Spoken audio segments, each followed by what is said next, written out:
One thing queer, one thing queer, one thing queer. Let's get one thing queer. Let's get one thing queer.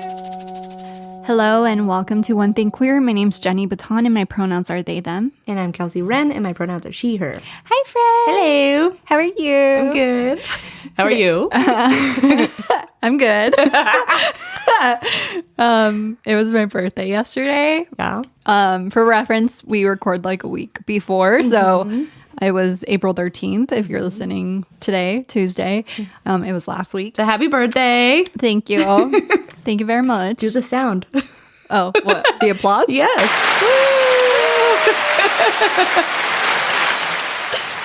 All right, that's enough. That was very un-Aries of you. I know. And my Capricorn's like, shut up. My Capricorn's like, it was not your birthday. Shut up. It's just a day. So rude. So rude. I don't know. I don't think so. Because I'm like, well, I guess so. Because I'm like, there's too much focus on me. Cut it out. But secretly, you love it. Secretly. Yeah, that's a Capricorn thing. It's like on surface level, it's like, don't pay attention to me. But Just pay just enough attention. yeah, exactly. Just under my terms only. Exactly. Yeah, I feel you. I feel you. Yeah. I'm half Cap. Yeah. So what'd you do? Yesterday I just simply went to, actually I had a full day. Okay. So, I woke up, got ready. My sister wanted to take me to breakfast. So we went to this place called The Nest. It was in Bellflower, California, I believe. And I believe it's like brown owned, and they had great chilaquiles. Ooh. And they had this like mojito coffee. There was no alcohol in it. It was just like a coffee, and it had like mint? yeah, it had mint in it. It was so good. That sounds amazing. It was delicious. We need to go. It's a little hole in the wall. There's a place by the beach that has mint coffee. Oh, what is it called? Oh my gosh, it's a coffee place. Oh my gosh, I'm dying. What beach is it? It's by Huntington. Huntington? I forgot what it's called. Oh, it's something fun. It's like Jack's or Zeke's or... Oh, I think it's Jack's. Yeah? I think I've seen it. Okay. Okay, I'll look it up later. But amazing. Yeah, amazing. So yeah, we went there, and then she treated me to a massage. So then, yeah, I went to go get a full body massage, which, yeah, I'm so sore from it because Oh, I bet. the lady, like, I didn't know I had knots in my ass, but she definitely, With her elbow? yeah, she unraveled those knots in my ass because my ass is pretty tense. I hold a lot of tension in my cheeks, A lot of clenching. a lot of clenching. I thought it was just like my face cheeks, but apparently it's also down there. I'm dead. But it might make your back feel better, though. Yeah, but another thing, I'm gonna I'm gonna talk about this like this massage situation because, okay, so I'm on my period. This is like TMI, but I'm on my period. And, well, I guess that's not the part of TMI, but anyways. I was wearing a pad because I hadn't boiled my cup yet. So I was like, okay, I'm going to just rock a pad to the massage place. And obviously you have to get naked and you just like leave your underwear on. This lady was like really getting to crevices that were really questionable. I'm not even kidding. Like, and I was like, at one point, like I definitely felt her feel the pad. Oh, wow. And I was like, I really hope your hand is dry. Because it was my second day. Oh, no. And yeah, she was like getting up in there. Which, I mean, that's what she gets for getting up in there. That's a little yeah. invasive. Yeah, I was just like, I mean, I didn't mind it, but like not in the sense of like I enjoyed it, but it was just like, I don't care. Yeah. But I'm like, I think the ordinary person would be like, You're whoa. so funny. The first time or the few times I have, they like give you a chart of like where you don't want them to touch, and I'm like off limits. Your butt? Yeah, but you're like, like I was like, go all out. But yeah, my butt cheeks are sore. great. But that was my day yesterday. That sounds like fun though. Yeah, how was your day? It was good. Or your week? My week, I guess. Yeah. Oh, we went to go see Choir Boy last Friday. Yeah, friend, tell me. We haven't talked about this, so this is organic. I know. Oh my God. It was magical. Yeah. It was great. So we went so we're old. We don't go anywhere. So we went to, it was in San Diego. I was at the Casbah, And San Diego was like kind of like a bougie area, but we didn't expect it to be like that bougie. Yeah. It was like a lot of, I don't know, it was real bougie. And like all the guys had like the same outfits on, like, but like Clones just a different, everywhere. yes, it was very cloney. That's exactly the way to put it. And so we get down there, we got down there at like 6 and we're like, okay, doors open at 8:30. We'll like go around and like eat dinner or whatever. And we went to the Ballast Point Brewery. So that was cool. It had burgers and Bernie had a beer and it was like, that's one of his favorite breweries. So like, that was cool. It was chill to see, but if we were like the only ones in black and it felt really uncomfortable. Really? Yeah, it was very uncomfortable. Well, only in that area. It's called, it's okay. like the Little Italy area. Oh, yeah. North Park, I believe. Yeah, it was kind of uncomfortable.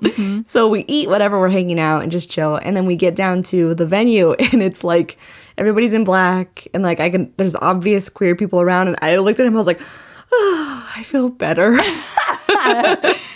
So they it opens at 8:30. We're like there at like 8:31, obviously. But it was funny because I didn't realize it at the time, but we go up to the doorman or whatever, and we're like giving him our IDs and like the tickets and like our Vax cards and stuff.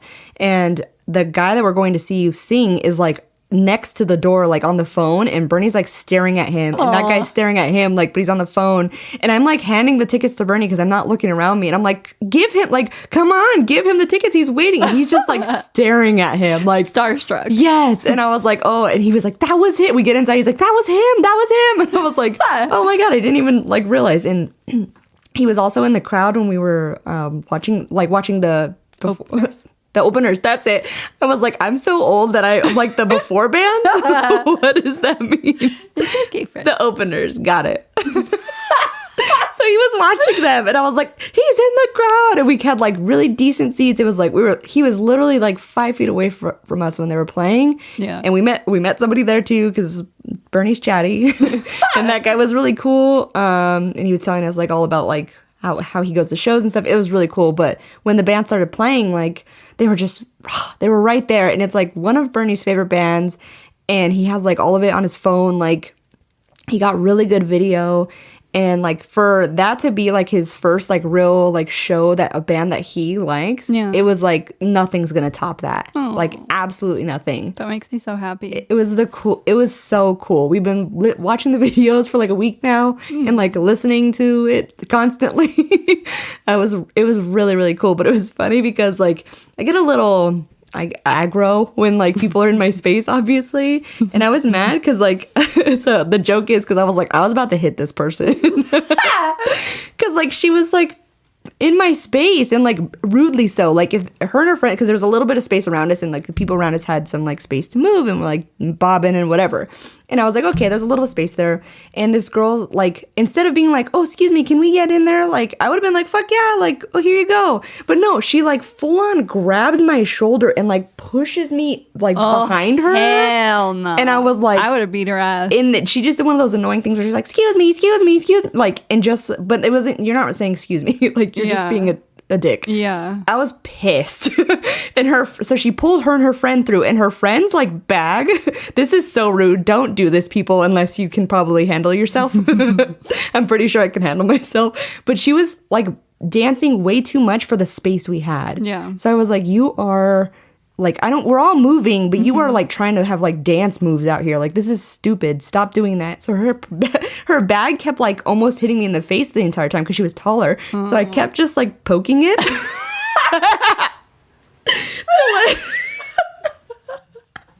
to like show her that like, you're hitting people, dummy. It was pissing me off. So she got the picture. They moved over to the side. And that girl came back and forth again. And I was like, dude, one more time. Like, I'm so like, I would be petrified of you. you're being really ridiculous. I have no problem. If you want to, excuse me, I'm Yeah. like, by all means, man, get in there. Like, we're all having fun. But I was Yeah. like, you're being hella rude. And like, this does not look like a rude crowd. Just you are rude. Yeah. But yeah, so the show was over and whatever, and we left. And I was like, we were walking across the street, and and Bernie wanted to go back and meet because one of the guys was outside. So he wanted to go like shake his hand and stuff. And we left, and I was like, dude, one more move and she was done. I was pissed because I was like, you're bothering, you're like ruining somebody else's experience. I was like, Yeah. and if you mess, also I'm protective of him. I'm like, if you mess with his experience, I'm gonna be so mad. Yeah. But it was fine. Oh my god, friend. Yeah. I wish I was there. It was so much fun. I would have said something. Yeah, I won't. I just did. I'm just passive aggressive, where I just kept poking. I'm direct. Like I'm literally. I would have been like, "Can you please stop dancing and being Also, inconsiderate?" it was so loud that I'm like, even if I were to say anything, she wouldn't have heard me anyway. Yeah, So I'm I like, get that. hey, up there, like, hey, you.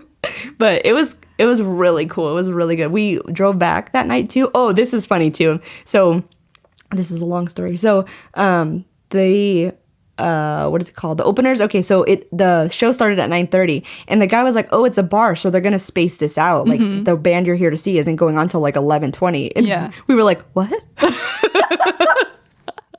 were like, what do you mean? And he's like, oh yeah, they want to keep you as long as possible to like drink. And we were like, oh shit. Yeah. Like, so we didn't get home till like almost 3. Damn. And I know, and we like You've recovered. fell into bed and like slept the whole next day. It was like That sounds nice. that was a bad idea. We should not have done that. And you guys were off the next day. Yeah. That's good. Luckily, he took the day off, and we just hung out and slept and like That's great. ate like sandwiches the next day. I love that. Yeah, it was really cool. So that was my highlight of my weekend, I guess. Oh, and I had dinner with my parents. They came to visit, so That's they're here to visit. exciting. I might meet them today. I know. I hope they come by. This is future, but I hope you guys came by because I really do. I was like, just come and see the bar and meet Jenny, and then like you guys can go, but like just real quick. Yeah. You're on the way. You're right here. No, I'm gonna like if they do come, I'm like they're gonna stay. They're gonna stay 'cause Yeah. I'm here. I mean, I hope so.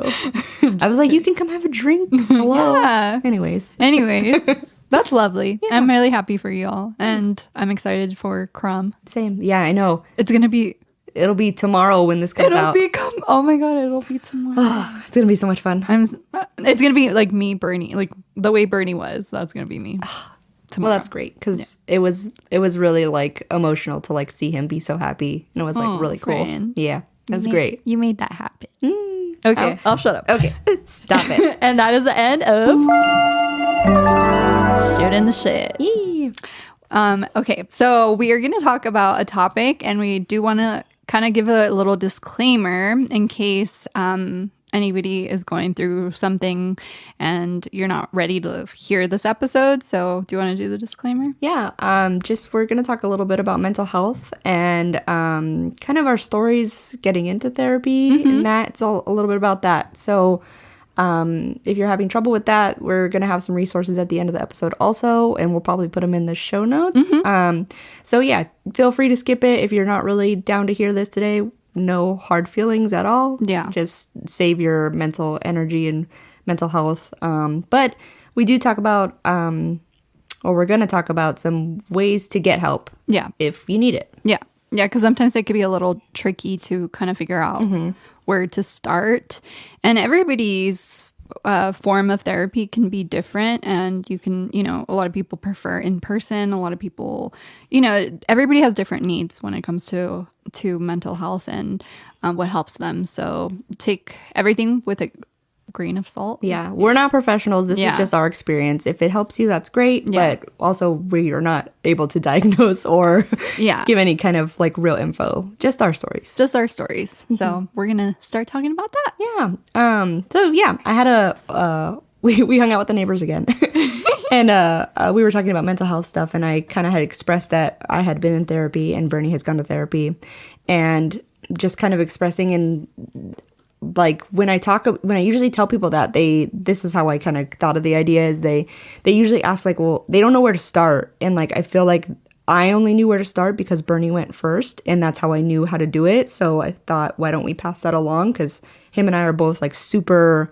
And you also are like super big on getting therapy if you need it. And I mean, I think everybody should go to therapy, even if you think you're 100% healed emotional adult. We all need somebody to talk to. Yeah.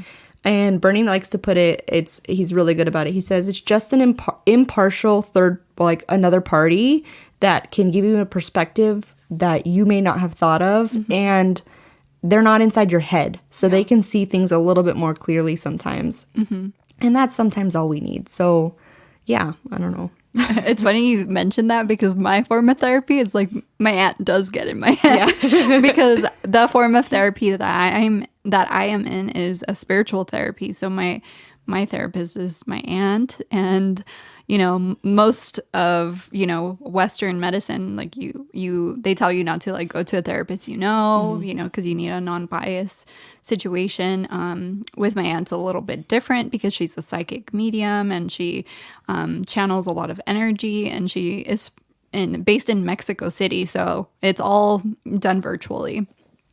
So we'll get to that eventually, but it's going to be we're going to show the two different forms of therapy. Definitely. And what is available. And honestly, I'm sure we're going to kind of intertwine the spirituality aspect because I feel like We do with everything. yeah, we do with everything. And I feel like we do incorporate those things too. Yeah, and even between mine and Bernie's therapy, it was different also. So like in where ours is both more clinical, I guess. Yeah. So I don't know. I didn't want me to start, I guess. Yeah. Okay, so with mine, basically he went first, and it's helped immensely. And so I saw him, and basically the way that just to get the basics out of the way, I guess, what I did was I have Kaiser, so I called their Kaiser like appointment line and just said I just said I need some mental health, and they transfer you over, and you do like a mental health assessment. They want to make sure you're not going to harm yourself in the meantime, or they want to make sure that if you feel like you're going to, they're going to figure out the fastest step to get you help right away. So mine, I didn't feel like I was that. Mine was more like an anxiety, because back when it was in 2021, I started going in March.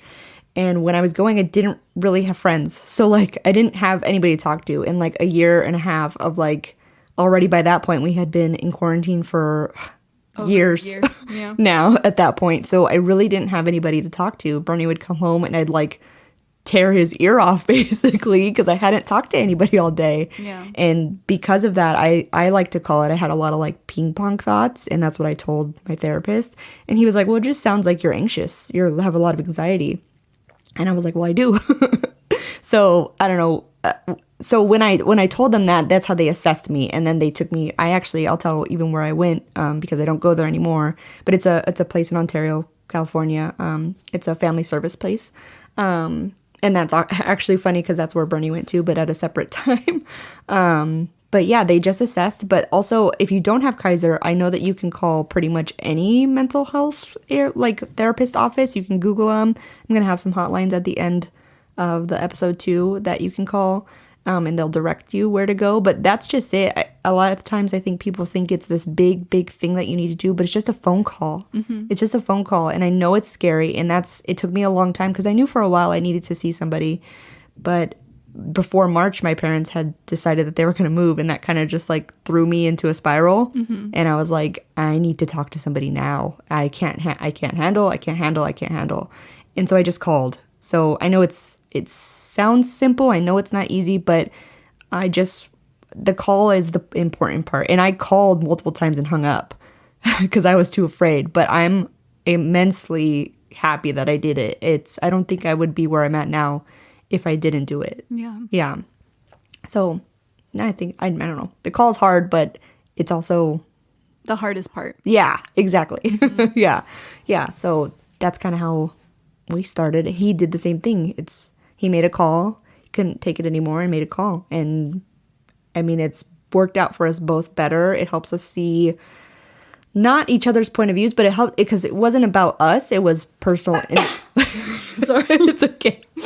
Because it wasn't about us. It was personal stuff that we were both dealing with. So it was just, I don't know. And even with mine, so his is, I would think, more like emotional based, mm-hmm. and mine is more anxiety based. So what my therapist did was give me tools to manage that. Mm-hmm. And I'm not going to say all the words, but he gave me a list of like extreme beliefs. I'll give an example, but I don't want to give them all out because that was for me. So I don't want anybody to think, that's for them. Yeah. So basically, my extreme thoughts were like, well, this is dramatic, but like everyone hates me. That's an extreme belief because not everyone hates you. There's no way that everyone hates you.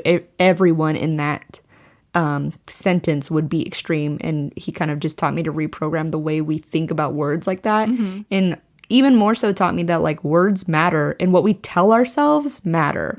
So if you're like, oh, I always hit that stoplight on the way when I hear, like, is that true? Do you always do that? No, you're exaggerating it, which I want to say that because I felt like he wasn't as emotional and sometimes I needed that, but I more so needed the anxiety taken care of, I guess. So that's kind of how we took care of that, I guess. Yeah. But yeah. And I think it also depends on, like, it's okay if you know, go to a therapist and for some reason, like, maybe he's not or they're not what you are needing. Yes. It's okay to switch. Yes. It's okay to like shop around because, you know, ultimately like you're doing this so that you can get something out of it. Yes. So. He told me multiple times if you feel, because they'll say that too, because I'll be real. I had some, it was also before I came out. So I had some of that stuff that I wanted to talk about. I was feeling anxious and, no offense, not to stereotype, but he was an older white man. And I walked in, I was like, oh, there's no way you're going to get this. Yeah. There's no way you're going to understand me because he looked very uptight and that, but he got it. He totally got it. And he got everything I was talking about and was validating and was helpful in all those ways. And also, he told me multiple times, if you feel like we are not clicking or anything, he's like, we're vastly different humans. If you feel, please feel free to call somebody else. He just wanted me to get help. So that's great because I feel like most of the time people won't do that. That's what I was telling Bernie too. I said if this person is not okay, he lucked out with the first one and it was great because he's had two, and the first one was great. The second one has been great also.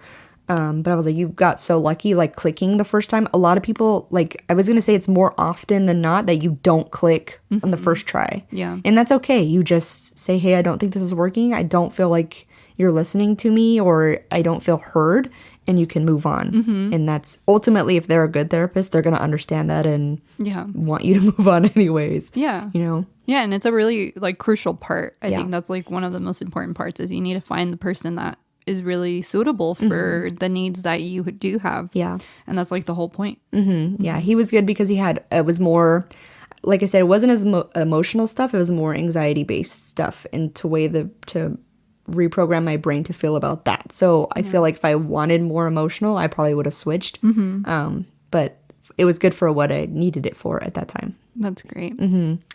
Let's see. How do you feel like it changed your way of, like, what's the biggest thing that you took from it? So it actually, I'm not saying this in a mean way, but it kind of made my brain feel like a spoiled brat, which I'll explain it. It's weird. I know your face right now. Not that he made me feel that way, but it's a good thing. So some of the extreme belief words he gave me, when I think of those words, I'll give another one. Another extreme belief is should or should not. When he taught me to reprogram my brain and basically, like, we don't hear something and feel something about it. We hear it, it goes to our brain, and then our brain tells us what to feel about it. So it's what you're telling yourself about what you just heard. So for instance, if you go into the office and people are like, oh, the boss wants to see you today, what are you going to think about that? You're going to be like, oh, I'm in trouble. But why are you thinking? Because to you, that's a negative connotation to that. But it could be like, we never also think of the good things in life. Yeah. You're just like, oh, I'm going to be in trouble. You don't like, oh, getting a raise today. Cool. Go see the boss. You know, like that's kind of another way that we would reprogram our brains. Not to say that we have to think of everything positively all the time, just that like we have to really assess what we heard and what the facts are there that made us feel that way. Yeah. And kind of focus on like the neutrality of things. Because I feel like we are, as a society, so programmed to thinking that everything is negative and everything's like, it stems from fear. I feel like, you know, watching the news growing up and like just everything around us, it's like everything that's implemented. It's hard not to. Yeah. Everything that we have around us is influenced by fear, and so that is our safe space. It becomes our safe space, so it's safer to feel fear or to expect the worst because we have this like toxic mental state of like, oh, like I don't want to jinx something, so I'm not gonna think of something like something like, or I'm not worthy of this. Like we're so programmed to thinking that we don't deserve to be happy. Happy. Or we don't deserve positivity. Or good things to happen to us. Yeah. And we have to like rewire our brain. So the spoiled brat part was that, so like a should. So when I get frustrated during the day and I'm like, oh, my day didn't go the way like it should have gone. So I reprogram and I'm like, who's to say it should have gone this way? It just is. And I'm like, oh, I can immediately feel that anxiousness go away because I rethink of that and I'm like, oh, you're right. It just is. It shouldn't have gone this way and it shouldn't have gone that way. It just is. I'm like, oh, I love that. it makes me feel so much better. Yeah. So I'm like, that's how I know it works. And it's also like kind of spiritual too. Like, little, when you think about it. He was like, he didn't really believe in astrology and stuff, but I was like, let me see your chart. I was thinking about it. I was like, a lot of Virgo, a lot of Cap. probably. But I was like, that makes sense though. Like, I get it. We're a skeptical group, but I don't know. I was just kind of like, it's very on brand, sir. Yeah. Very earthy. Earthy of you, exactly. So I don't know. It was just like I said, it's spoiled bratty, but it's not, because I'm like, oh, why do I? That's when I get most anxious, when I think things don't go my way, and I'm like, well, why would they go my way? Yeah. Like, I'm just being spoiled. I don't think you're spoiled. I know, but I know what you're Yeah. saying. Yeah, so that's kind of what he helped with. And when I do get frustrated, I go back and he gave me a list, and I go back to that list and I look at the list and I'm like, okay, what am I thinking? What am I super upset about right now? And I reassess that. And that's the hard part, is catching yourself in the middle of those feelings, because we've both talked about this. Like, when I'm mad and it's done, I'm burning the world down. Like, I'm mad and I need to figure out why those things happen. So, and like, chill. Yeah. Kind of just like check ourselves. Yeah. And it's better. There's no reason why I should be like Black and white. yeah, and or that mad or that anxious all the time. It's definitely quieted the thoughts for sure. Yeah. No. I love that. Yeah. I love that for you, friend. Thanks. My whole experience has been completely Yeah. like it's very woo woo. I love it though. I'm not gonna paint a picture of like, and people have opinions on, spirituality, and I totally understand. Like I completely understand when people, have, skepticalness around it. But it's honestly worked for me. Yeah. Like having the sessions with my aunt has literally healed parts of myself that I feel like would have taken years if I hadn't even gone to anyone. It's made me a better person, and I guess I'll like kind of start off on how I started. So I actually started because my dad started having sessions with my aunt first, surprisingly. So when I came out, my dad, I think I have mentioned this in the previous episode, my dad had told me, like, there's something different about you. And he's like, you seem a lot happier. I was always super anxious, like extremely anxious all the time. And I started calming down, and it was because I had come out. And then it was also... Shocker, it helps. Yeah, it helps. Relieves a lot of tenseness. Same. And then I started meditating. So I just like had told him I started meditating. And then maybe like a month after, it was probably shortly after he had open heart surgery, my aunt, I guess, had reached out to him, and she was like, oh, I want to do a session for you. And my dad mentioned it. We were in conversation, and he mentioned like, oh, your aunt wants to do a session with me. I was like, a session? I was like, what kind of session? And it's like my instinct, my intuition was telling me, I'm like, my aunt's into spirituality. And I had no idea. Like, I didn't have her on Facebook. I didn't have her on anything. So shortly after his surgery, they started having sessions, and I asked him, like, can you give me like her contact info, because I want to talk to her. And so I started following her on Facebook, and her profile picture was like the Metatron cube. Oh. And I was like, oh. I was like, I knew it. I'm like, okay. So I like reached out to her, and I was like, Thea, like, my dad told me that you did a session with him, and I would love to have a session with you. How do we go about this? And I like kind of gave her a little glimpse of like, I started my awakening like a few months ago, and this is where I'm at, and I'm not really sure what you do, but I would love to have a session with you. Long story short, I started having sessions with her, and I was just mind blown because my aunt is someone that like I didn't really grow up with her because I didn't really go to Mexico as a kid. I always knew of her. I remember the last time I had seen her, I was 17, and she was great. Her and her husband were great, and we had so much fun with them, but like I didn't have communication with them. And so I started to have a session with her, and she started telling me things that nobody knew, like not even a soul. And and I believe in all this, but it would still trip me out. She would just be like, okay, spirit's telling me, like your spirit guides are telling me, your higher self is telling me, like this happened 9 years ago. What happened 9 years ago that you need to work on? And she like makes me talk about it. Like it's like she knows what happens, but she wants me to vocalize it. And then she'll do like exercises with me. There was a particular exercise that we did that really, really, I feel like made such a huge impact in me working with like my inner child. She told me to like envision myself in my dream home, and she told me to envision myself right now and a younger version of myself next to me. And we like walk into this house, and she's like, it's filled with light, it's beautiful, it's your dream home.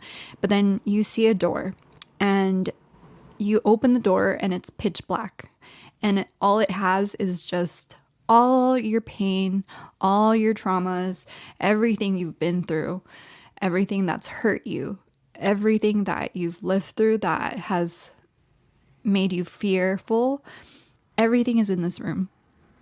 And then she tells me, look at your younger self and tell her, do you want to help me clean all of this? And you have a trash bag. And when I asked my younger self in my head, I didn't vocalize anything. I was just envisioning this in a meditative state. I remember turning to her, and she was so excited. She was like, yes.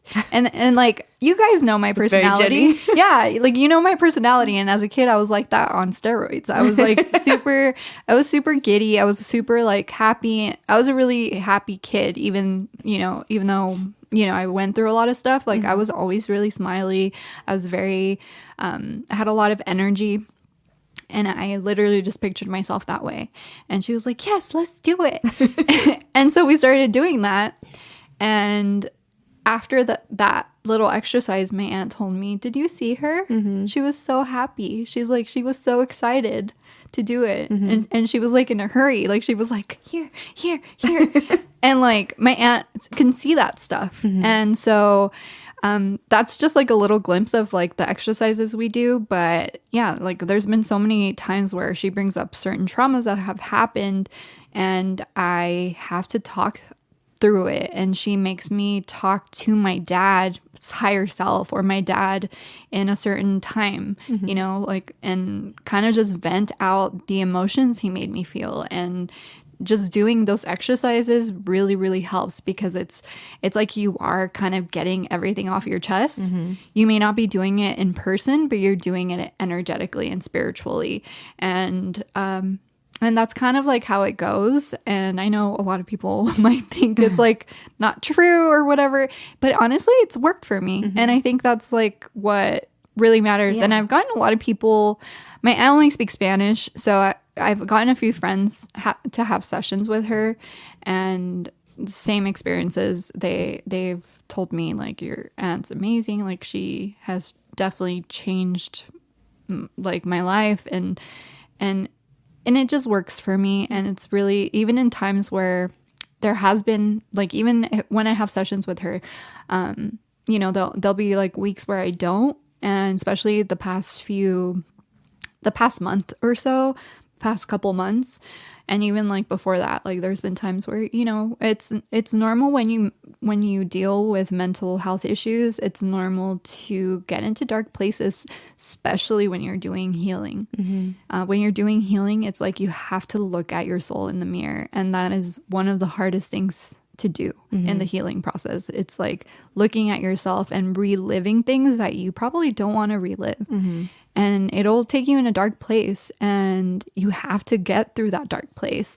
I think a lot of people have a misconception that spirituality is just a positive, and it is like there's a lot of positivity to spirituality, but there's also a dark side to it, and that dark side is also beautiful, and it's necessary. Everything is necessary, and in this whole process, I feel like it's really made me look at life in a way that I never looked at life.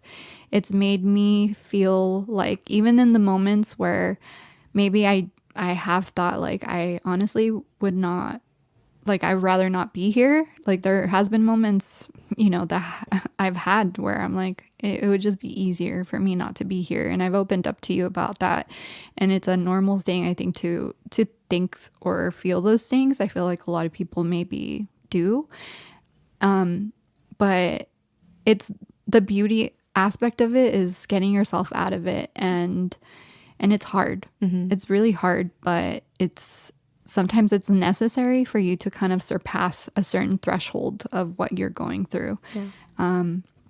So yeah, that's kind of my experience in therapy. I did do like clinical therapy as a kid when my parents were going through a divorce. And I think during that time, I think therapy for kids sometimes can be a little tricky because sometimes the kids can't really vocalize when something isn't working for them. And I think that was the case for me during that time. Was the person that we had, like he didn't really help me. And I think that's something, if you have a kid and like, you want them to go to therapy and whatnot, just make sure you're asking your kids questions and making sure that they feel comfortable, making sure that they're getting something out of it. And it's not just this thing that they're kind of dreading. Yeah. So that's the point where it's okay to change if you're not getting something out of it. And I also too, like, just because you're having those thoughts too, like, I feel like they're very normal. I mean, I feel like him and I have both had those thoughts also. And like, you're not a failure for having those thoughts. Like it's, and also like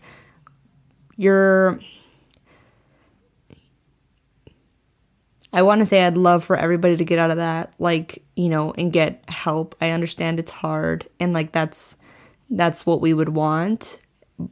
But you're not a failure if you find it hard to get the help. yeah. We just would want people to reach out to anybody and Reach out to us. Yeah. And if you feel alone, and if you need help, there are people out there willing to listen. Yeah. There are people out there that are willing to hear you out and to just listen to you. Because I feel like a lot of the time whenever people have those thoughts, all you want is someone to listen. The listening, like even therapy, like I feel like too, because mine was more like anxiety. Like I don't feel like my traumas in life. I mean, maybe this is me just pushing them all down, but I don't feel like I need to talk to anybody about them really. I just needed to get the thoughts out of my head, the ping pongy thoughts, because those were driving me crazy.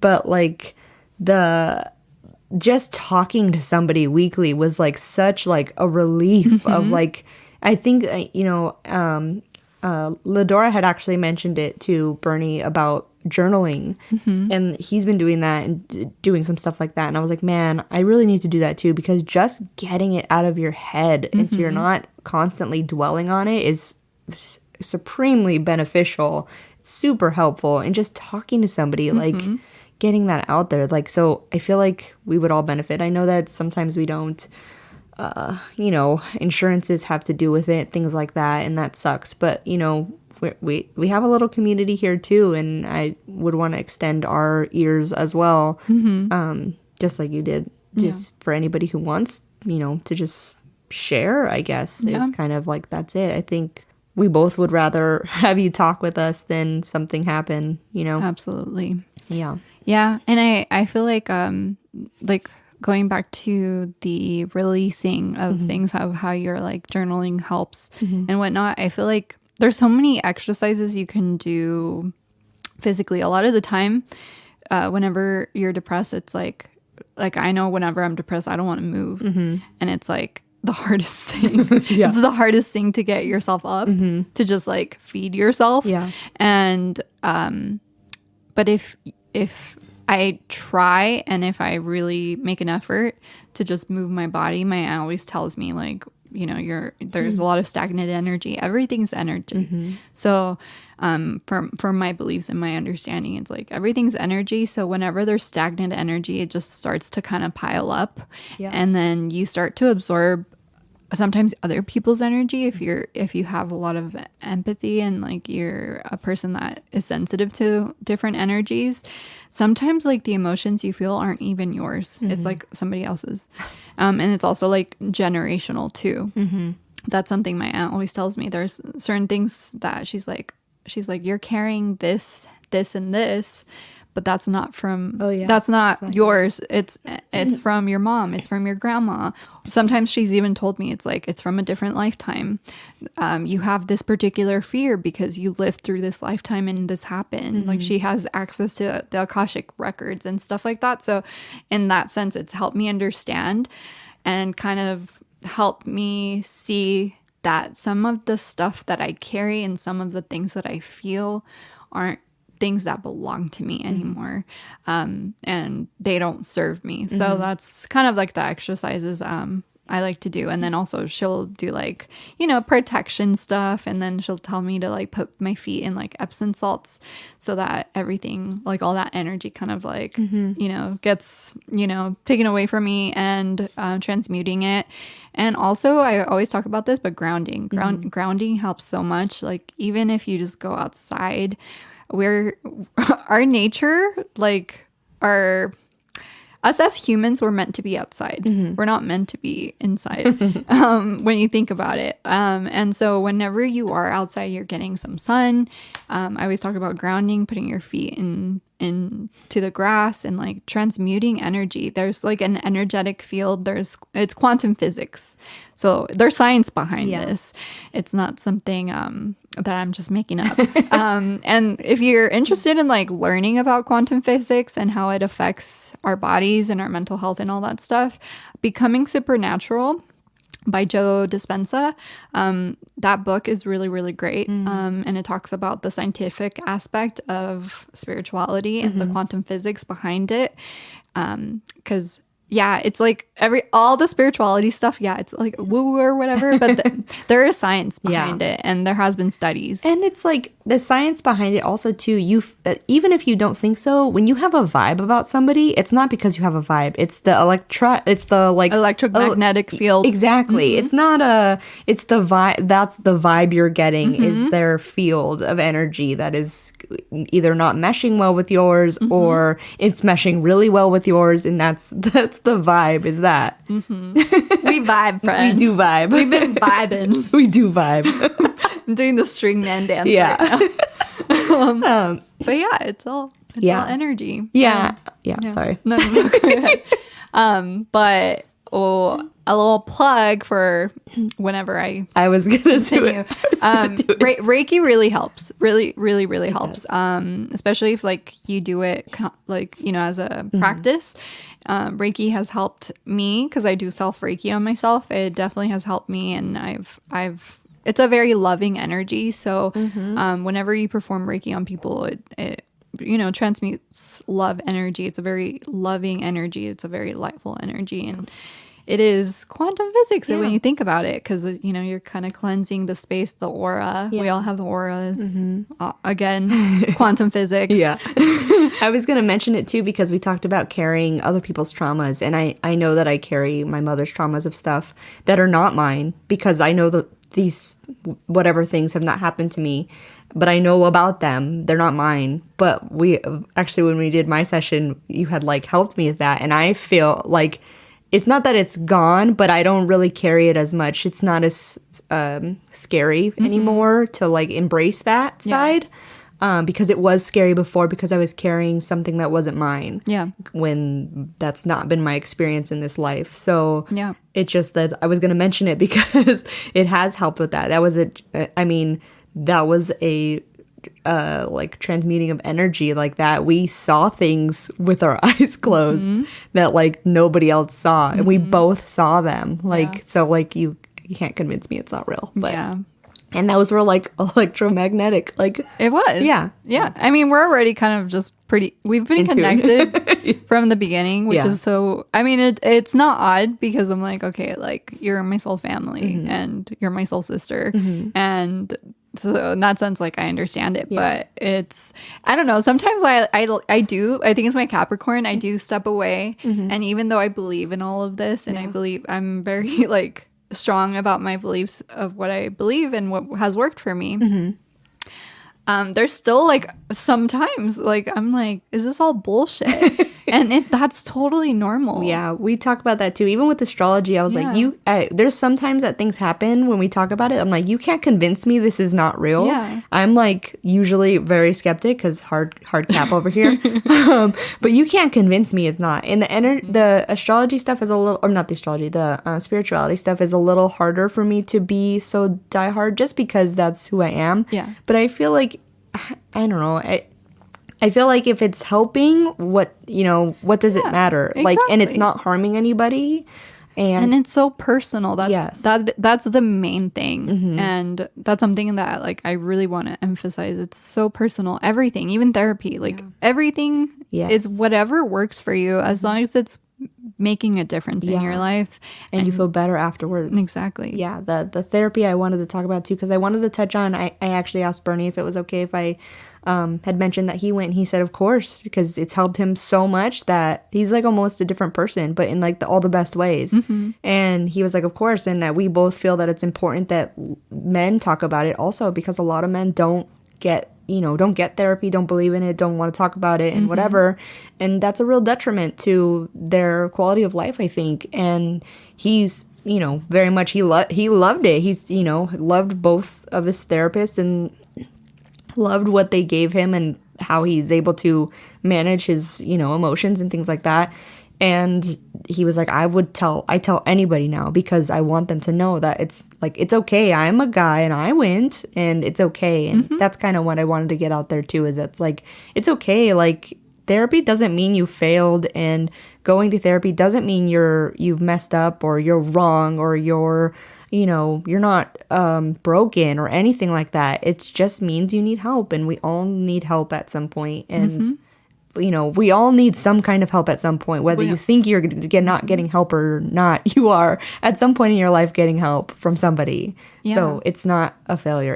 It only, if anything, it lets you get those thoughts out of your head, and that's amazing. And we're meant to connect with people. That's the thing. It's like, I mean, this was really hard for me to kind of believe for a long time, was that I needed a community. Because I was always like, I was a very self-soothing child. I had a lot of traumas as a kid, and and I had to self-soothe a lot. My way of self-soothing was being creative and like locking myself in my room and like creating things with my hands and kind of just transmuting energy without even thinking about it. And honestly, like that can definitely help. But I think sometimes people forget that we do need to connect with other people. We need to transmute energy for each other. We need to get insight from other people. It's very important. And that's something that Lodora mentioned when,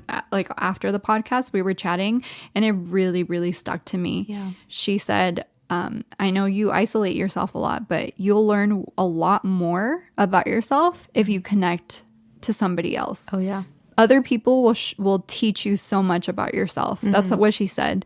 And that has not left my head since she mentioned it. Yeah. And it is so true. Yeah. And thank you, Lodora, for telling me that, because it's literally probably one of the things that has changed my life and how I view life. And it made me kind of realize, I think subconsciously I knew that was the truth, but it's so easy to kind of get into your default state of feeling, like, oh, it's just easier for me not to burden anybody. It's so easy for me to just, power through it by myself, but you don't have to. And and you shouldn't have to. Yeah, I totally agree. And that's what was happening when before I went to therapy. I was like, I got this. I don't need anybody. I'm okay. That I always thought like I'm okay that I'm alone. I've been alone a long time, like friendship wise. Like I've had like acquaintances, I guess, friendships, but like no one like our friendship. And I'm like, oh, and even like with the girls I hang out with, no one like that. You know, my other friends, and like. I was like, oh, I don't need anybody. I don't need anybody. I got this. Like, I just kind of needed Bernie, and that's it. Like, I don't need anybody. My parents are moving. Fine, then. I don't need you. But, like, I do, obviously. Or else it wouldn't have, like, spun me out of control. But I always thought that, too. And then now having everybody, I'm like, oh, okay. You need people. Like, you're not as tough as you think, Capricorn. Yeah. Yeah. No. I mean, I made you cry. yeah. Oh, you made me cry. I mean, I did make you cry also. yeah, I didn't was mean crying yesterday. I mean, you didn't really make me cry. It was just, we're about to cry. That's why I looked away from you.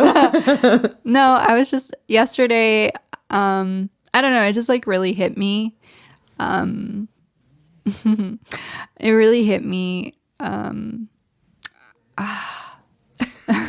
Breathe. It really hit me just the level of friendship that we have created for each other, and like the space we've created for each other. I it hasn't even been a year. I know. I'm about to profess my friendship love. That's what I want to get to, because sometimes I feel like people look at it weird because I still have that stupid stigma in my head, but I'm like, friendship love is okay. It is. It is. Yeah. And it's, I mean, for me, it's very, I've have friends, and I've had friends, and I have my group of friends, and I love them so much.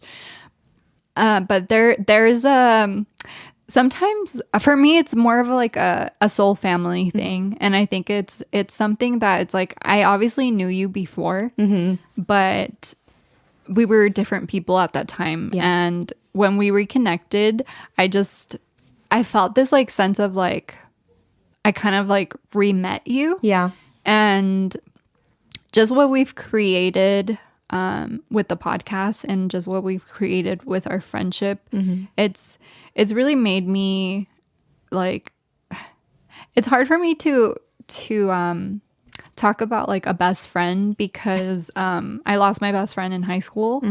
But you're definitely the closest thing to like, not even, I wouldn't even say a best friend, but like I see you as my sister. Same. And I just really appreciate you holding the space for me and doing all the stuff that you've done, and for powering through this podcast with me. And you've seen me in pretty deep, dark spaces, and I just appreciate you listening and just being there, and being there with no judgment and with no alternative motive.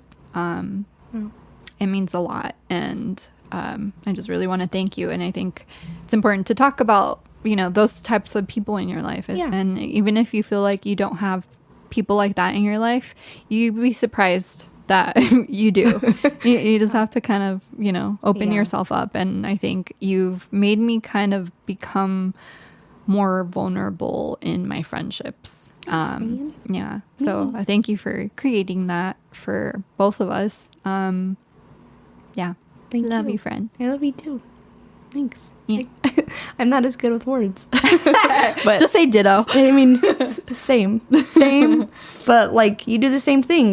I tell other people I appreciate them now because that's what you tell me. I never thought that was like a thing to say, but like now I say it because you say it to me, and it means a lot. I'm not gonna look at you, but same. Yeah. But you have done all the same things for me, for sure. Stop it. It's same, and there's days too, because we talk about soul family. There's days too where like I'm having a bad day, but it's not my day. It's not me, and like I can feel that like are you having a good day or not today? Yeah, that's definitely happened to us, and I'm sorry. I'm sorry that But that's different. That's never happened. I can't, like, I love my friends, and they're great. I love them so much. And even what Gloria has given me in a whole new group of friends, like I could never repay her for that. And they've all been so loving and welcoming, and like they care. It's like we still hang out sometimes if Gloria can't be there, like, you know, and like, oh, you guys actually do like me. That's great. Yeah. Like, you know, I used to be weary of that, but I'm like, I've never really given myself The opportunity. yes, and giving myself fully to where, like, I've been too afraid to open up. I always have a guard, and like with you, there's no guard, and like with them, there's no guard because I've seen what it can do, and it's just made me a better person and made me care more about other people, and you know, And open ourselves up Exactly. to other people. exactly. I think ultimately you want friendships where it's a give and take. Yeah. And it's like you don't drain each other's energy. You hold spaces for each other. Yeah. And there's no like, I don't ever feel drained. yeah, I don't ever feel drained. I don't ever feel like you're fake. I don't ever feel like you, like, I know if I fuck up, you're going to call me out. And that's why I appreciate our friendship. It's not sugar coated. It's, you don't do things in a vengeful way. I don't do things like it comes from a genuine place, and you Yeah. just feel that like that's something that you can't really fake. Yeah. You know, and we're both kind of the same. It's our Capricorn. We can't fucking fake shit. I don't fake. I'm Yeah. very hard. It's very, you know exactly what I think the moment you look at my face. Same. And I love watching your face when you're trying to figure shit out. So rude. I just have no poker face. I'm sorry, y'all. I have no poker face. You're basically like that TikTok, the butterfly in the sky. Whenever you're thinking of something, like whenever I watch you, I just like that song comes I on. see it in the air. I have to look at it. My face makes a face. I can't help it. but yeah, yeah. I agree. It's been great. When we talk about it, hasn't even been a year, but like It feels like it's been years. Yeah. It's really odd. No. Time is so weird. Time is very weird, but it's been great. Yeah. And it'll continue to be great. And it'll continue to be great. Yeah. So, yeah. Anything else you want to? That was your crying episode for this month. Yeah. Happy birthday to me. And that concludes Aries season. Yeah. Oh, it is. It's gone. I know. It's bad, but that's Blink okay. of an eye. Yeah, but I don't know. Do we want to? But yeah, I just wanted to say, you know, reach out if you need to reach out, and I'll have some phone. I don't know if we want to say the phone numbers or if we want to put them in the link. Yeah, everything will be in the show notes. If you want to look at any resources, we will provide those resources over on the show notes. And yeah. if you have any questions, like I said, feel free to reach out to us, and we'd be more than happy to help. Yeah, I just want to put a quick out there without giving the numbers, but like there's a national suicide hotline that you can Google and call as well. And for our fellow queer family, there's the Trevor Project is really good at helping with that kind of stuff, and they'll help you find a counselor as well if you need it, if it's a specific queer need, basically. So reach out to them too, because they're a good organization, and they try to help teens out and help everybody. So I really like them. But yeah. Awesome. Yeah. Do you want to pull a card real quick? Yeah. Pull a card. Okay, this is our new thing. We need to pull a card sound. What should it be? No, That's a heavy one. I mean, we did. There you go. Heavy one. Heavy one. This one was a heavy one. It was. Let's see, what else do we have?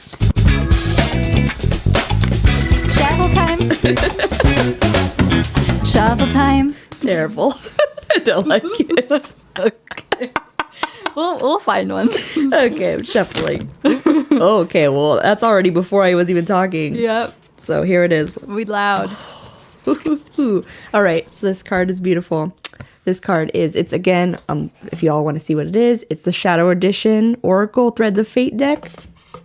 So I've pulled Ancestors. Ancestors. So let's see what it has to say. Generational trauma. Probably. They're like, since y'all are on the topic. Yeah, exactly. It was like, here, we know exactly what you need to hear. Excuse me. Answers, okay. Maybe a little different. Okay. This card is encouraging you to deepen your relationship with your ancestors and bring whatever you want. Okay. Again. This card is encouraging you to deepen your relationship with your ancestors and bring whatever you want guidance onto them. If you have not already done so, make an altar just to your ancestors is the good way to begin. You can ask them what they want as offerings, get pictures if you have them, or symbols of them as well. It may be a good idea to take a pilgrimage, if possible, to places they once lived. If not, learn as much as you can about them, where they come from. You may ask them if there's any healing that you can do for them. It is important to honor your ancestors and where we come from. Do so however you can. This card may also signal a need to tend to our ancestral trauma. We can inherit it. Okay?